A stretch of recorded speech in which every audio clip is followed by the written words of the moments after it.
मेरे बाप की बारात जाने वाली इस रोड पे रोडी और बजरी बीच में मत डाल बोला था ना। देश बाद में सुरक्षित होगा, पहले गड्ढा सुरक्षित कराओ इनकी। The process and kind of seeing how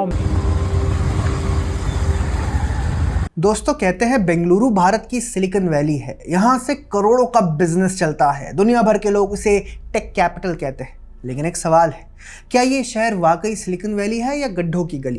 क्योंकि हर सड़क टूट रही है, हर बारिश में पानी भरता है और हर दिन ट्रैफिक का महाभारत चलता है।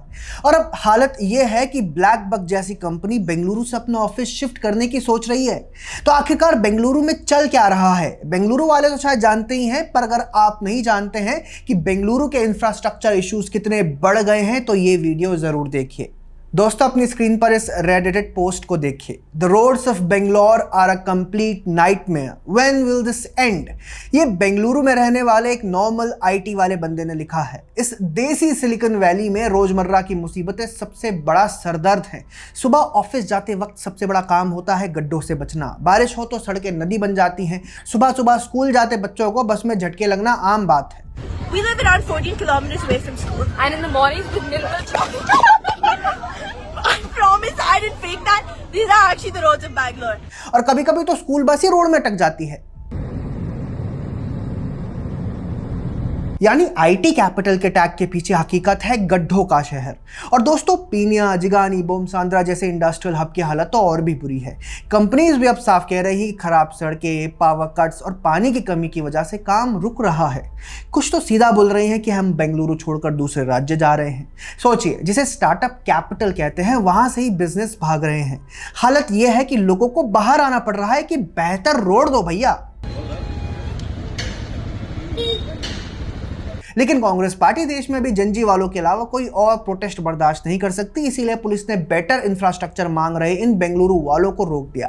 तो क्या अब गलती बेंगलुरु के सिटीजन्स की है? आखिर जिम्मेदारी किसकी है? बाप रे बाप, यही तो सबसे बड़ा और कॉम्प्लेक्स सवाल है। बीबीएमपी, BWSSB और बाकी एजेंसीज आपस में जिम्मेदारी डालती रहती हैं। सड़कें खोद दी जाती हैं, महीनों तक बहाल नहीं होती और सरकार कहती है nature is responsible for bad roads. वाह वाह वाह वाह। अच्छा चलिए ठीक है, तो आपने बेंगलुरु का इंफ्रास्ट्रक्चर ऐसा क्यों नहीं बनाया कि एक हफ्ते की बारिश में नाव जुड़े? लेकिन इंफ्रास्ट्रक्चर बनेगा कैसे भैया? फंड्स तो छुमंतर हो गए हैं। अब ये भी अलग सवाल आ गया, फंड्स कहाँ हैं? कांग्रेस की जो सरकार है जो कर्नाटक में राज करती है वो कहती है कि बजट की कमी है, इसलिए सड़कें और इंफ्रास्ट्रक्चर सुधरने में वक्त लगेगा। लेकिन जब फ्री बिजली, मुफ्त राशन और रेवड़ियां बांटनी हो तो अचानक खजाना खुल जाता है।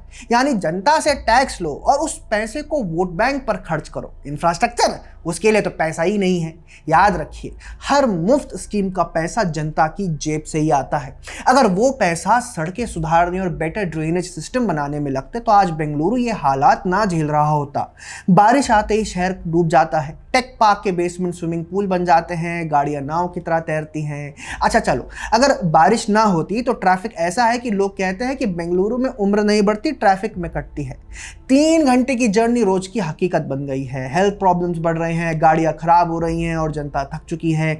अगर यही हाल रहा तो लोग कहेंगे बेंगलुरु में जॉब तो है लेकिन जिंदगी नहीं। इतना लाइफ खराब हो गया है, इतना लाइफ खराब हो गया है मेरा। दोस्तों बेंगलुरु सिर्फ आईटी कंपनीज का हब नहीं है ना, ये लाखों मेहनत कश लोगों का घर है। लेकिन कांग्रेस सरकार का ध्यान फ्रीबीज पर है, इंफ्रास्ट्रक्चर पर नहीं। आज जरूरत है कि बेंगलुरु वाले सवाल पूछे, टैक्स हम देते हैं, वोट हम देते हैं, तो बेहतर इंफ्रास्ट्रक्चर क्यों नहीं मिलता?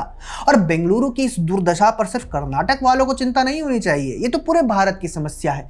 क्योंकि अगर बेंगलुरु का नाम खराब होगा तो भारत का नाम भी धूमिल होगा। क्योंकि अगर भारत की सिलिकॉन वैली अपने ही गड्ढों और पानी में डूब गई तो सिर्फ बेंगलुरु नहीं पूरा देश पीछे जाएगा। तो दोस्तों आपके क्या विचार हैं बेंगलुरु के इंफ्रास्ट्रक्चर इश्यूज पर? आपको जो भी कहना है कमेंट में जरूर लिखिए।